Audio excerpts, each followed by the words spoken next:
மக்கள் தான். நீ நடுத்தர மக்களை பிடிச்சி சித்திரவதை பண்றது தப்புன்னு தான் என் சேனல் சொல்லுவேன். நாங்கள் எப்பவுமே நீ தப்பு பண்ணா கூரை மேலே ஏறினு கத்துவேன், அதுதான் என் வேலை. இங்க 10 பேர் பாதிக்கப்படுறான்னா எனக்கு மக்கள் சப்போர்ட், புரியுதா? நான் ஒன்றும் என்டிஎஃப்சிட்ட வேலை செய்யல. எத்தனை கார்பரேஷன் பேங்க் வந்து நம்மகிட்ட சமரசம் பேசுறாங்க, இந்த மாதிரிங்க நீங்க தலையிடாதீங்க, இந்த ஹவுசிங் லோனை டேக் ஓவர் பண்ணணும், நீங்க இருக்கிறீங்க. நான் அட்வொகேட் கூட்டு போவேன். ஆமா, யோ நீ மனித உரிமை மீறி பண்ணினா நான் சேனலை போடுவேன்னு சொல்லுவேன். இது என்ன இருக்கு, இது மிரட்டல்னு சொல்றேன், தப்புங்க.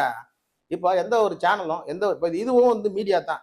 இதை மக்களாகி நீங்க கொடுத்துருக்க, எனக்கு கொடுத்துருக்க அங்கீகாரம், நீங்க என்ன சப்ஸ்கிரைப் பண்ணிருக்கீங்க, காசு கட்டி சேனலை பாக்குறீங்க, உங்களுக்கு உண்டான கரெக்டான பொருளை கொடுக்க வேண்டியது என் பொறுப்பு.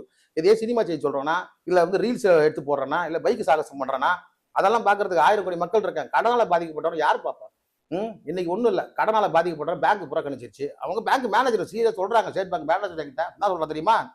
அங்க இவங்கெல்லாம் எதுக்குங்க, எங்களுக்கு தேவையே இல்லை, இவங்கெல்லாம் வந்து லோன் டிஃபால்ட், இனிமேல் லோனே கிடைக்காது, ஒன்றும் கிடைக்காது, டாக்ஸ் வச்சுக்க மாட்டாங்க, இனிமேல் கூலி வேலை செஞ்சு பிழைக்கணும்னு சொல்றான்.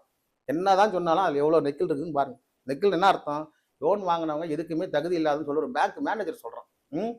சரி, லோன் வாங்க முடியாது தான், அதுக்காக வந்து இவங்களை வந்து நீங்க ஃபீஸ் பண்ணி அக்கௌண்ட்ல ஃபீஸ் பண்ணி வச்சிருக்கீங்க. அது வந்து வருங்காலத்தில் அவங்களுக்கு எதுங்க, சம்பாதிக்கிறவங்க மட்டும் பேங்க்ல அக்கௌண்ட் வச்சுக்கிட்டோம், சம்பாத்தியமே இல்லாதவங்க நல்லா புதுசாக பண்ண முடியும்னு சொல்றான். மனசுக்கு வருத்தமா இருந்தாலும் இந்த வழி வந்து எல்லாருக்குமே வந்து புரியும்னு நினைக்கிறேன்.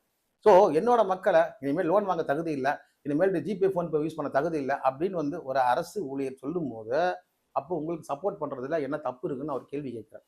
மக்களை தொடர்ந்து பார்ப்போம். இதை வந்து சில விஷயங்களை வந்து உங்க டேரக்டா சொல்ல முடியாததுனால சப்ஸ்கிரிப்ஷன் வீடியோன்னு போட்டிருக்கேன், ரொம்ப குறைஞ்ச அளவில்.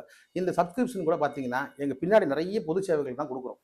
எங்க கையில வேலை செய்யறவங்க எல்லாருமே பொது சேவை மட்டும் தான் பண்றாங்களே ஒழிய, நிறைய பேர் சொல்றாங்க இவர் வந்து டீம் வச்சு வாரியா, ஒன்றும் கிடையாது. இந்த போட்டிருக்க ஹாட்லைன் நம்பர் ஸ்கிரீன்லயே போட்டிருக்கேன். 24 hours இந்த போன் நான் எடுப்பேன். நைட்டு 1 மணிக்கு போன் பண்ணி ஒருத்தர் கேட்கறேன்.